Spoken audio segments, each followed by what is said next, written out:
Hello, Internet. Welcome back to another edition of Eric's Corner with the word of the not so wise. If you've been following the news, of course, I'm going to talk about the container ship that just took out the bridge in Baltimore. Our hearts and condolences go out to the families of the people that were killed in the incident. Um, I got a few things to touch on here. Of course, we got to consult the experts of the internet and why didn't you do this and that and the other thing. Well, I mean, people of the internet, believe it or not, have maybe worked on one of those ships or worked on a boat or et cetera, and maybe have something intelligent to say on the matter. It sounds like they did drop an anchor. My initial, I was going to do an initial reaction. Uh, I think that what this happened on Monday or Tuesday. It's Easter Sunday right now, so I can't just drop what I'm doing to throw a video together. Um, so I'm getting to it a little bit late. My initial reaction was basically like, okay, it's an accident, but container ships hit things all the time. Why was this one brought to the news? I mean, of course, because the government and the media is up to something, as always.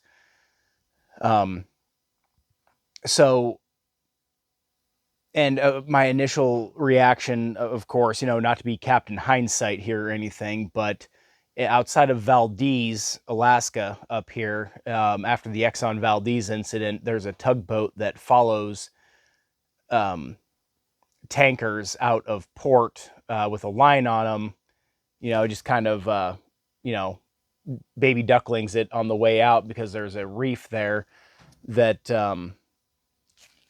should they lose power right there, they can put things in full reverse and stop it. Well, I mean, a tugboat is not anywhere near as powerful as the engines on the ship itself, but I mean, it might help. So I see some safety precautions happening. Maybe, tugboats start following these boats out, which is very expensive. Um, or some kind of extra safety precautions. But I mean, I don't really think it's really that necessary. Um, I've talked about diesel electric um, locomotives and maybe pickups and so on and so forth. These boats are basically diesel electric. They run off what's called bunker fuel or HFO, heavy fuel oil, which I'd never heard it called that until I looked into this a little bit before I made this video. And basically, it's like tar. It's a really dense, heavy fuel that they run off of. Of course, it does not burn very clean. And last I knew, they had to actually have diesel heaters to keep it warm, to keep it flowing, because it'll get really thick and heavy.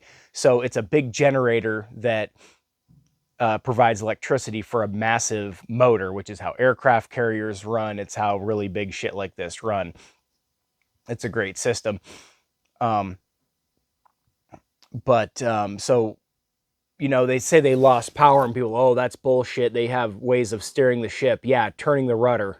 Turning the rudder is not steering a ship. You got to have the prop a turning to keep it moving to steer. I mean, you can't just, you ever sat in a parking spot in your car and turn the steering wheel without moving? Yeah, you don't steer, do you? It's the exact same concept. So I other YouTubers have stated how much merchandise goes over that bridge outside of Baltimore, and it's like 5,000 trucks a day, and which is actually an insane amount of freight. So they have to reroute a bunch of trucks, and some trucks, tankers and carrying certain types of hazmat can't go through underwater tunnels, etc. And oh boy, this whole thing's just a really big mess. And other people have raised the point, well, why is the government stepping in and saying, hey, we'll pay for it? And I think it's awfully curious that the FBI and everybody, about 3 minutes after it happened, said, oh, well, it's just an accident. Okay, you guys even going to investigate anything? I mean, I'm sorry, was a woman driving it or something? Why did you just dismiss this as just oh, it's an accident. Like, I mean, we gotta look into these things so we can prevent these things from happening in the future. Um, so, Jesus Christ, the cost of merchandise is already through the roof, and this is just going to make things worse. So, they dropped the anchor, lost power. I know they have backup generators and stuff, but I mean, it's not going to be enough to actually stop the boat. And these things, when they're up to cruising speed, I assume around 15 knots, 15-ish miles an hour. I mean, they literally take a couple miles to stop. Of course, that's when they're up and moving. This was just kind of putting out of port, and I assume it was supposed to go under this bridge, is what it looked like. They have these underwater tunnels in a lot of places, which is a great way to do things. There's no drawbridges, and it's just, there's going to be these kinds of accidents no matter what you do. These underwater tunnels flood or cave in, and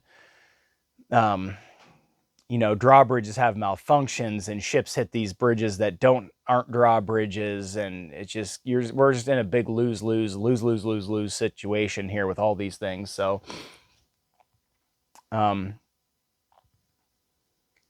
yeah, so that's basically my initial reaction.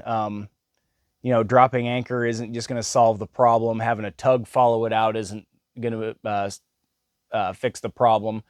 I don't know how many millions of pounds of torque these things have, but I mean, it takes them miles to stop. So even tugboats aren't going to help anything. Of course, that's out in the open ocean, not putting around in near port. There was a guy I went to high school with who's a pilot of one of these things, and I'm going to hit him up and see if I can't get him on the show to see what he has to say. Get somebody with some inside information here. So, anyway, that's what I got. Thank you for joining me, and enjoy your Easter Sunday. Go find some eggs. Have a good night.